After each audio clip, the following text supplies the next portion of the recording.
Hi, Sean Huckster here. Welcome down the Mighty Max rabbit hole, and today we begin Series 2 Doom Zones, Reveal and Reviews.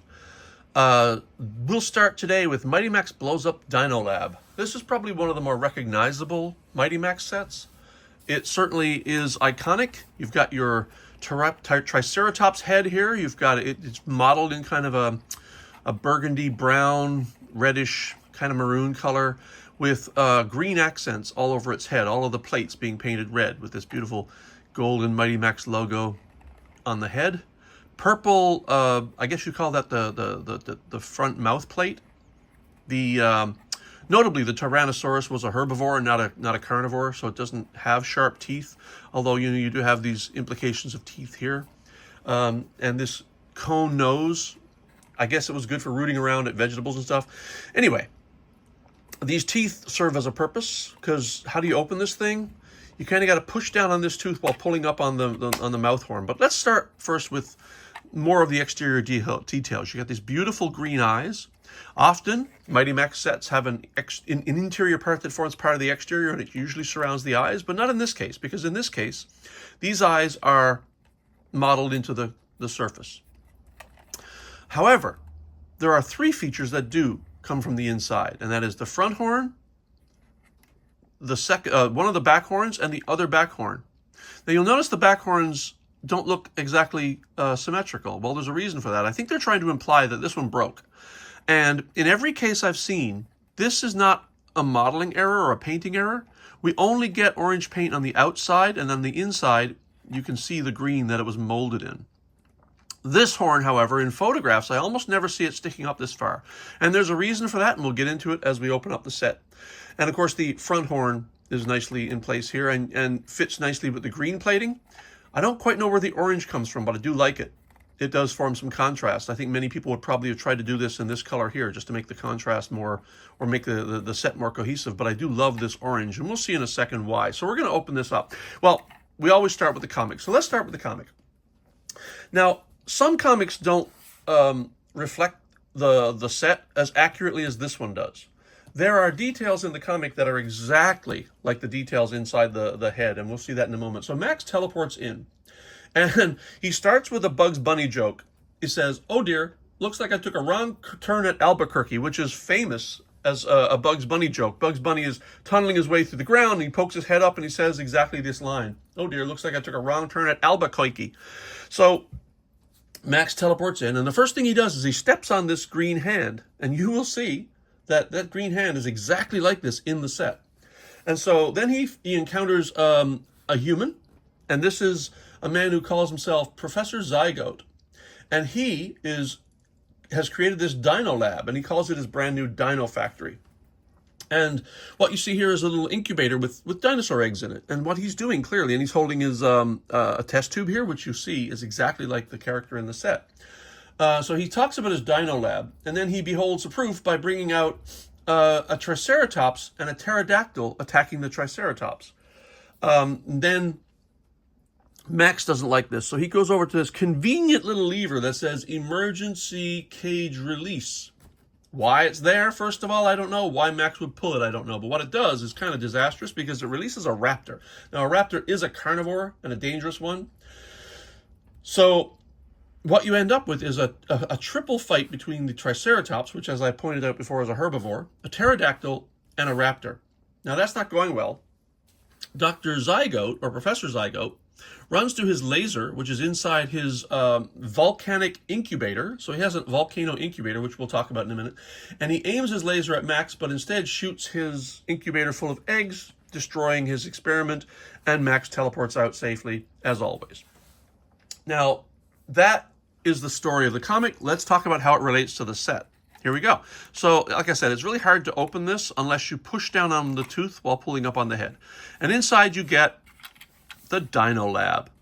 I mean, I love these color choices. Mighty Max does seem to lean heavily towards this kind of dark green teal color, and I'm all over that. I love it. And what you end up with in here is very much a lab. So you've got these metal walking plates, which I love, and you see this hand. This hand is exactly like the cartoon here, and Underneath the hand, under the plate, is this sticker. Shows some sort of green monster. Now, this clearly is not any kind of dinosaur I'm aware of anyway. But this sticker kind of blends into this hand sticking up out of the ground and grabbing onto the plate. And in the story, Max runs across and steps on that hand. But you see the plate continues around. And let's talk about some of the other stuff that's on the base first. So you have this volcano, which is clearly, an active volcano with orange magma running down. And then you have this pterodactyl. The pterodactyl forms, as you know, the front horn, but he's cleverly situated because when you pull the pterodactyl out, there's these two holes here, which his wings conveniently go into, and a little space here for his head to fit, so that when you close the lid, it forms the horn of the dinosaur. So put him aside for a moment. We're going to get back to him. Then Max, of course, has his little foothold here, and Max would be a Series 2 Max, so here's an example of one. All Series 2 Maxes, except for the horror, the Heroes and Villains sets have a red hat, whereas earlier Series 1 had mixed hats. So in the story, he has a red hat. So this is a Series 2 Max. I'll put him aside for a moment as well. Now, before we get to the top, inside is this volcanic incubator, or volcano incubator, and it opens up to reveal this large laser. This large laser is on a swivel, which of course allows him to aim at Max, but shoot the incubator, which we'll get to in a second. And inside, at the bottom of this volcanic incubator is all the machinery for the volcanic incubator. And it's spectacular. It's well molded. It's molded into the base itself, so you have these little divots here.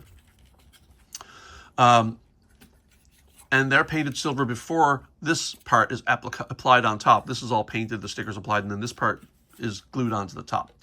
So there's a foothold here for Max. I don't know if Professor Zygote won't fit in there perfectly, but the story has Zygote shooting this thing instead. Now, another thing you'll notice is this salamander, and it's clearly a salamander. This is not a dinosaur of any kind. So you'll see that salamander repeated in other places as well. Let's go to the top. The top of the set is kind of the meat of the action. Here you've got I love these little details. Like right here, molded into the case itself are these little dinosaur eggs, and they fit under the floor here. So it's like he's storing them away or he's finding them, who knows. But then you've got this egg incubator, which is quite beautiful. It is molded as part of the outside, but also pieces of it are part of the inside. This is silver painted, and you've got details here. This is clearly a lab because you've got machinery, you've got this hydraulic arm, then you've got a microscope here, and then these flasks, an Erlenmeyer flask and a round flask, and the round flask has obviously fallen and dripped to the floor. I'm a bit surprised they didn't put a little yellow detail down here. Then you got these ladders up to the second floor, and up in the second floor you've got a ladder to the third floor, and more salamanders. You see these salamanders are well painted too. This is like two-color painting. You got green here, but then orange details. There are also, I believe, a salamander behind the ladder. There are salamanders kind of everywhere if you look. I thought I saw some that weren't even painted and they're sitting in the background. But anyway, what else you have? You have this attic section with these salamanders, and then you have these barrels and crates, which are standard for any lab, I guess, for storing the chemicals and equipment that you need. Now, here's where the main show begins. So you've got this cage, and this, according to the comic book, was the cage holding the raptor. Now, when you open the set, I don't know if this is where he goes, but the only place I could find to conveniently fit Professor Zygote was, in fact, in with the raptor. Otherwise, the case doesn't close very well. He doesn't seem to have his own dedicated foothold, and I may be wrong on that. He can't fit inside the volcano because when the volcano closes, the laser takes up the entire space. My Zygote appears to be in fairly good condition, although I believe his jacket is supposed to be black, because he is definitely painted on a green figure, and I think a lot of the black paint has come away, so I may have to do something about that and repaint him. Come on, camera, focus in. There you go. But he's otherwise in fairly good condition. Not a lot of paint breaks. So let's put him aside for the moment and move on. You've got this cage, which opens up, and this is the raptor cage. And inside, pop, an orange raptor. Now, he's a fairly well-modeled Mighty Max orange raptor, and he's certainly more menacing than the Doom dragon, or the dragon from the first set, the Doom dragon, which looks too cute. This definitely looks like a menacing raptor, which is fine. And he's definitely painted orange.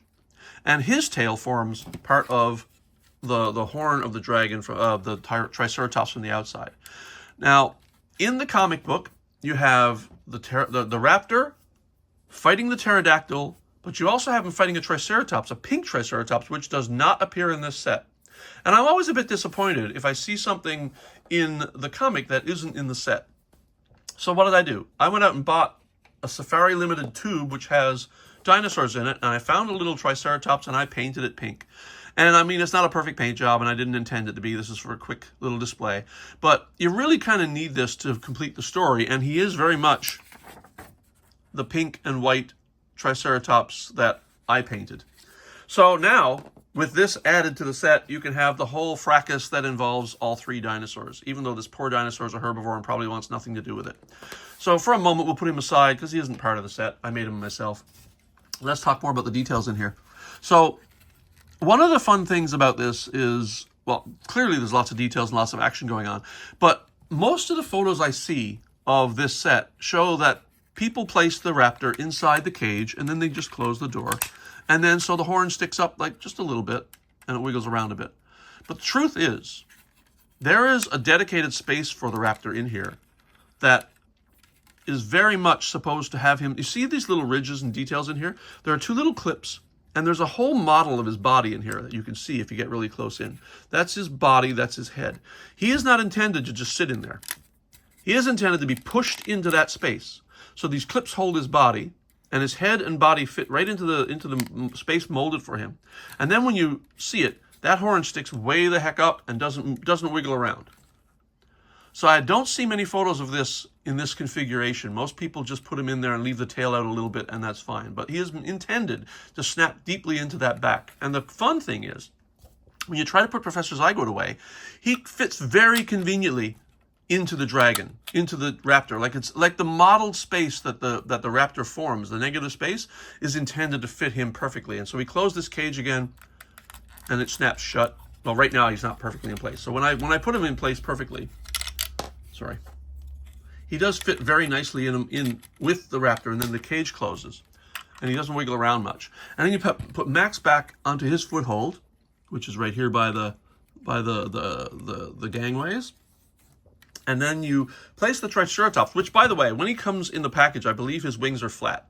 But this one has been in place so long, he's kind of blended into this position. If you used a little bit of heat, you could probably have his wings come out, but he's very flexible, so it doesn't matter. You can have him flap and everything, and it's great. He has no detail, but he does have these little orange painted claws. And what you see here is just little bits of paint from the set, I think. So he fits into this slot, and this slot, and then he rests back into this little divot here that's meant for him. And then the whole unit closes, and you have this perfect Triceratops. I have to say I'm impressed with this set, and I'm awfully glad I made the pink Triceratops so we can complete the story. Of course, he can't fit inside, but when I display this, I'm going to proudly display this one with it. As you know, I think if they'd had the time and space, they would have created this thing. Anyway, that's it for Mighty Max Blows Up Dino Lab. Thanks for watching. My next video will be another Series 2 Doom Zone. So I hope you watch that and stay tuned. Leave comments if you like, subscribe if you like, but no pressure on any of that. I'm doing this for me and for you, not for likes or anything like that. But feel free. Okay, that's all we have today. Sean Huckster out. See you later. See you next time.